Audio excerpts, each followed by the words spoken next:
Australia study visa की बात करें तो बहुत सारे सवाल हमारे पास स्टूडेंट्स के फंड्स को लेकर। तो आज हम थोड़ा कैटेगरी वाइज स्टूडेंट्स को थोड़ा एक्सप्लेन करने की कोशिश करेंगे ताकि स्टूडेंट्स या उनके पेरेंट्स जो है ज़रूर समझ सकें कि उनकी बैकग्राउंड के अकॉर्डिंगली, प्रोफेशनल बैकग्राउंड के अकॉर्डिंगली आपको किस तरह से तैयारी रखनी चाहिए फंड्स को लेकर। चाहे कि हम बिजनेस पॉइंट ऑफ व्यू से बात करें, जिनकी एग्रीकल्चर इनकम है या जिनके पेरेंट्स गवर्नमेंट जॉब में है या किसी के पेरेंट्स जो है प्राइवेट जॉब करते हैं, तो किस तरह से आपको पूरा सही ढंग से अपने डॉक्यूमेंट्स को रेडी रखना है, किन किन फॉर्मेलिटीज़ को कंप्लीट करते हुए आगे बढ़ना है। इसी पर पूरी आज की वीडियो रहेगी, पूरी जानकारी आपके साथ शेयर करने जा रहे हैं। बहुत ही खास वीडियो रहने वाली है। जितने भी स्टूडेंट्स हमारी इस वीडियो से जुड़े हैं, आपके कोई फ्रेंड्स जो ऑस्ट्रेलिया स्टडी वीज़ा के लिए अप्लाई करना चाह रहे हैं या प्रोसीजर शुरू कर चुके हैं, तो उनको भी ये ज़रूर वीडियो जो है शेयर कीजिए ताकि कहीं भी वो भी गलती ना कर जाएं। स्वागत है आप सभी का, मैं हूं हरजोत कौर और डिटेल में ये पूरी इन्फॉर्मेशन आपके साथ शेयर करेंगे नेविगेटर्स ओवरसीज से visa expert Mrs Veena Goyal ma'am हमारे साथ हैं। बहुत बहुत स्वागत है मैम। नमस्कार। तो मैम, जैसे स्टार्टिंग में मैंने बात की ही है, फंड्स को लेकर या उनसे जुड़े डॉक्यूमेंट्स को लेकर अक्सर जो है कन्फ्यूजन्स रहती हैं और ये कन्फ्यूज़न ही बाद में अगर जब गलती बन जाए तो रिफ्यूज़ल का रीज़न बन जाती है। तो मैम ज़रूर थोड़ा कैटेगरी वाइज आज स्टूडेंट्स को या उनके पेरेंट्स को ये आप ज़रूर बताइए कि अपनी प्रोफेशनल बैकग्राउंड के अकॉर्डिंगली किस तरह से हमें अपने डॉक्यूमेंट्स रेडी रखने चाहिए पहले ही, ताकि पूरे टाइम पर आकर जो है इट्स हौच पौच ना हो जाए और ये लगे कि ये डॉक्यूमेंट्स हमने बनाए ही नहीं, ये जानकारी तो हमारे पास थी ही नहीं। हरजोत, देखो जो डॉक्यूमेंट्स हैं, अगर हम कैटेगरी वाइज बात करें, अगर पेरेंट्स गवर्नमेंट एम्प्लॉइज़ हैं जी और उनकी इनकम 7 लाख से ऊपर है, दोनों पेरेंट्स की, एक पेरेंट की, क्योंकि गवर्नमेंट जॉब में मैंने देखा है 60-70 हज़ार तो एक पेरेंट की सैलरी होती है जी। तो उनका केस बहुत अच्छा बनता है क्योंकि वो बिल्कुल सारे प्रूफ होते हैं, फॉर्म 16 होता है, इनकम टैक्स रिटर्न होती है और अब क्योंकि सारा पैसा प्रॉपर उनका अकाउंट में आ रहा है तो 14-15 लाख उनकी जो है इनकम भी बन जाती है। फंड्स भी उनके पास रेडी होते हैं क्योंकि वो सर्विसमैन है, उनको सेविंग करने की आदत भी है और नेचुरल है कि वो अपनी कमाई का एक हिस्सा सेविंग करते भी हैं। तो वो बड़ा क्लियर केस होता है। अब उसके साथ बच्चे का जो एकेडमिक बैकग्राउंड है वो अच्छा होना चाहिए।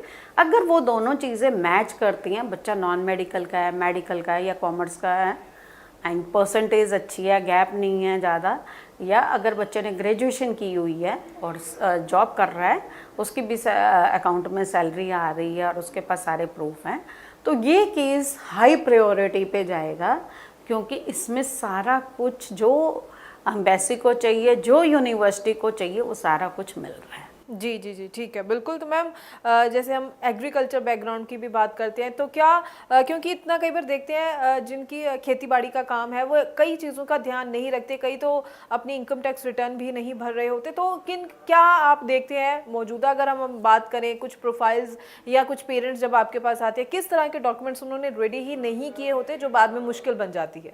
अच्छा, देखो, जो अगर सिटी में रह रहे हैं पेरेंट्स तो मस्ट भी उनके पास इतनी एग्रीकल्चर लैंड वाला चक्कर नहीं होता क्योंकि वो जॉब वाले हैं, या तो प्राइवेट जॉब कर रहे हैं या गवर्नमेंट जॉब कर रहे हैं। गवर्नमेंट जॉब का मैंने बता ही दिया, ऐसे ही सेम प्राइवेट जॉब का है तो उनका भी कोई ज़्यादा फ़र्क नहीं पड़ता है। लेकिन अगर पेरेंट्स रूरल बैकग्राउंड के हैं और बच्चा रूरल बैकग्राउंड से बिलोंग करता है तो उनके पास जो है वो एग्रीकल्चर लैंड के थ्रू ही पैसा आ रहा है, इनकम आ रही है। अब हमें ये मैटर नहीं करता कि वो ITR भर रहे हैं कि नहीं भर रहे। पहले ये था कि ITR भरना ज़रूरी है, लेकिन अब वो एम्बेसी ने समझ लिया कि ITR तो इंडिया में कोई भी भर सकता है, तो इसलिए अब जितनी ज़मीन है उसका तहसीलदार से एक इनकम सर्टिफिकेट लेना पड़ता है, जो पहले करते थे, ITR से पहले हम करते थे। अब सेम उस पर एम्बेसी फिर से आ गई है, तो हमें अब वो तहसीलदार से इनकम सर्टिफिकेट लेना पड़ता है बच्चे को।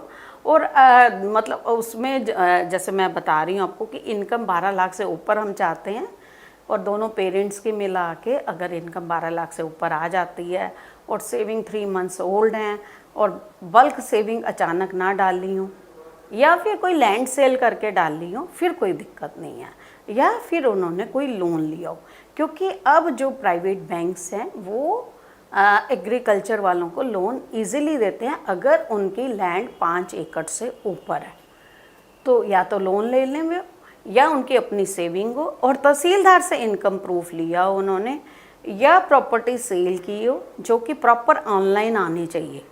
तो अगर ये सारी चीज़ें मैच करती हैं फिर वो बच्चा जो है एलिजिबल है। लेकिन एग्रीकल्चर इनकम वाले स्टूडेंट्स को बहुत सारी यूनिवर्सिटियाँ नहीं लेती हैं। तो वो लिमिटेड यूनिवर्सिटियाँ, मान लीजिए 40 यूनिवर्सिटियाँ, 40 यूनिवर्सिटीज़ हैं हमारे पास ऑस्ट्रेलिया में, तो 40 में हो सकता है कि 10 या 15 यूनिवर्सिटी एक्सेप्ट करेंगे। तो यहाँ बच्चे की चॉइस नहीं चलेगी। वैसे भी आज के दिन ऑस्ट्रेलिया में स्टूडेंट की चॉइस नहीं चलती है। आजकल जो है जहाँ उसको एडमिशन मिल जाए वहीं पे जाना पड़ता है। वो टाइम एक अलग था जब स्टूडेंट बहुत नखरे करता था, मेरे को यहाँ जाना है, मेरे को वहाँ जाना है, तो वो सब नखरे अब ख़त्म हो गए हैं। अब तो जहाँ उनको एडमिशन मिलती है वहीं जाना पड़ेगा। जी जी जी बिल्कुल। तो स्टूडेंट्स ज़रूर इन सभी बातों का ध्यान रखिए। देखिए, जब फंड्स की बात होती है, इन डॉक्यूमेंट्स की बात होती है, तो ये तैयारी आपकी पहले ही होनी चाहिए ताकि पूरे टाइम पर आपको किसी तरह की कोई दिक्कत या कोई रुकावट ना हो। और भी कोई सवाल हो आपके मन में तो ज़रूर जो नंबर डिस्प्ले है इस पर कॉल कीजिए, पूरी जानकारी लीजिए और सही जानकारी के साथ ही अपना प्रोसेस जो है शुरू कीजिए। नेविगेटर्स ओवरसीज़ का ये नंबर डिस्प्ले है, इस पर आप कॉल करके पूरी डिटेल में जो है इन्फॉर्मेशन ले सकते हैं। सबसे अच्छा रहेगा अगर आप अपने डॉक्यूमेंट्स लेकर नेविगेटर्स ओवरसीज़ के चंडीगढ़ ऑफिस विजिट करें, ताकि डॉक्यूमेंट्स की असेसमेंट के बाद सही ढंग से सही ऑप्शंस के साथ आपको गाइड किया जा सके और आप सही डिसीजन टाइमली जो है सही डिसीजन के साथ आगे बढ़ सकें। बहुत बहुत थैंक्स मैम, ये फंड्स को लेकर, फंड्स के साथ जुड़े डॉक्यूमेंट्स को लेकर आपने पूरी इन्फॉर्मेशन जो है इस वीडियो के जरिए स्टूडेंट्स के साथ शेयर की है। आगे भी हम स्टूडेंट्स के लिए इसी तरह से और इन्फॉर्मेटिव वीडियोस लेकर आते रहेंगे। फिलहाल के लिए हमें दीजिए इजाज़त। Thank you so much. Thank you.